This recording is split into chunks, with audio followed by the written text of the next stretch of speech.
selesai, belum tuntas, baru berapa katanya, baru 50 yang dicabut Prof, atau yang dibatalkan. Pertama itu kan ada sertifikat yang sudah diumumkan ilegal. Nah, sertifikat yang ilegal itu kan ada, dikeluarkan oleh siapa, tanggal berapa, pejabatnya siapa. Itu aja panggil dulu. Kenapa kamu mengeluarkan ini? Atas suruhan atasan, atau atas kolusi bawahan, atau dia ikut kolusi. Nanti akan ketahuan kok itu. Karena ada dokumen-dokumen pendukung ketika sebuah sertifikat dibatalkan. Apalagi ini yang dibatalkan ratusan. Itu kan gampang sih. Lalu kemudian pelaku pemagaran. Ya betul Pak Trenggono ya, ya sulit ngambil tindakan. Nah kalau gitu serahkan aja ke penyidik Polri. Karena kan di KKP itu ada penyidik PNS. Lalu ada juga di dalam hukum itu penyidik Polri, kejaksaan gitu.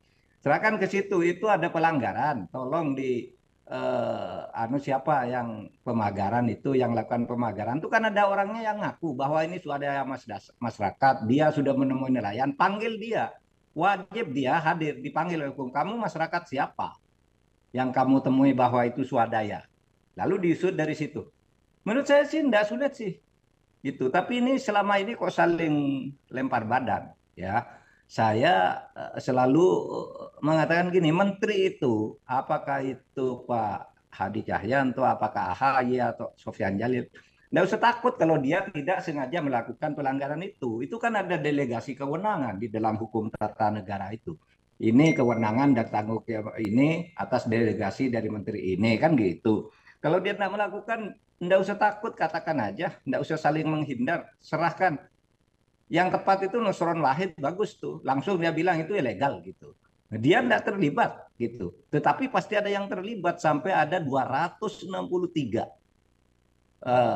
sertifikat ilegal baru di situ, baru di tempat yang Tangerang itu, belum di daerah-daerah lain di Indonesia. Nah kalau kita mau tertib dan mau aman negara ini, ya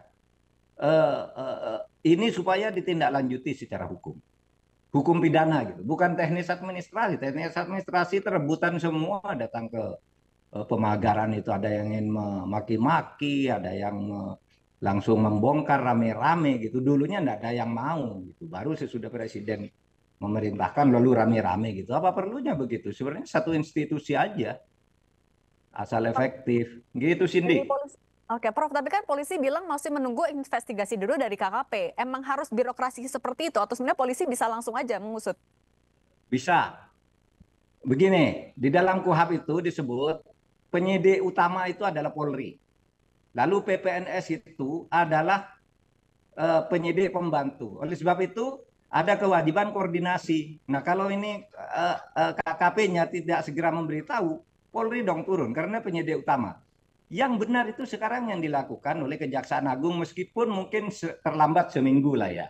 Kejaksaan Agung sudah memanggil tuh lurah untuk penyelidikan karena dugaan pelanggaran pidana di dalam pemagaran laut dan izin-izin pengkaplingan itu, izin-izin yang dilakukan untuk pemanfaatan laut.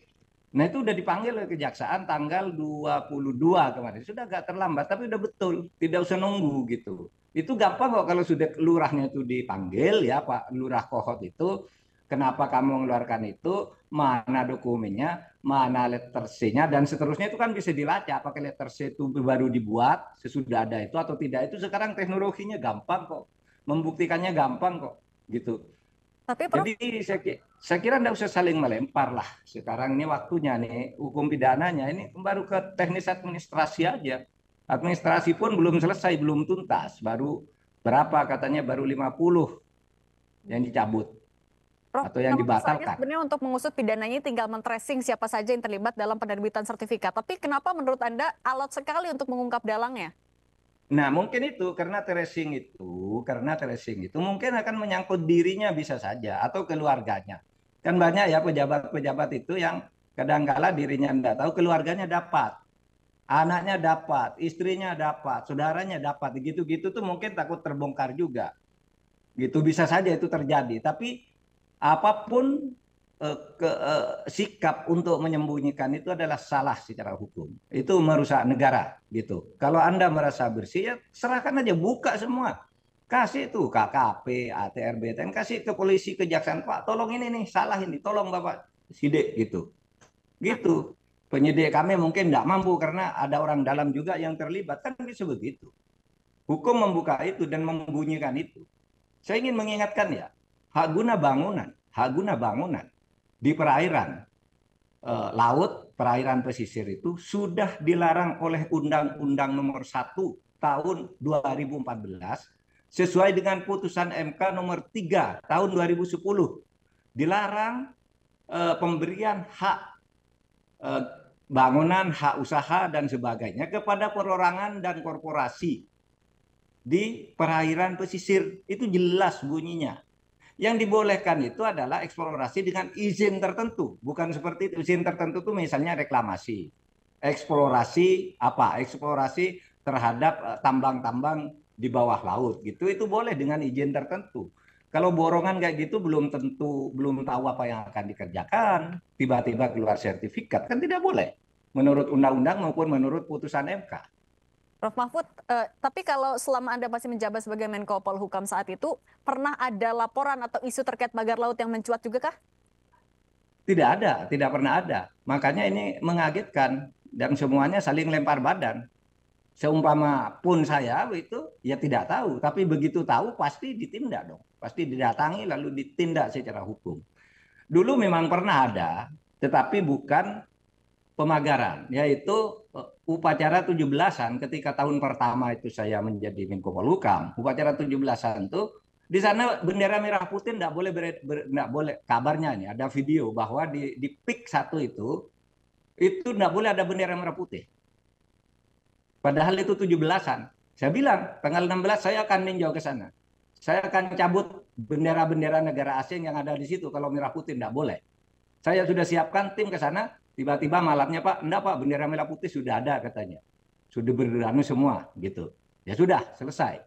Nah hanya itu yang ada. Kok sekarang lalu ke pelanggaran di laut. Yang saya katakan tadi tentang bendera merah putih itu dulu ramai di media. Sehingga saya bentuk tim, besok saya akan ke sana. Saya sudah bentuk sekian orang, ayo ikut saya. Besok kita cabut sama-sama. Kita ganti dengan bendera merah putih. Begitu saya waktu itu tahun 2020 bulan Agustus itu.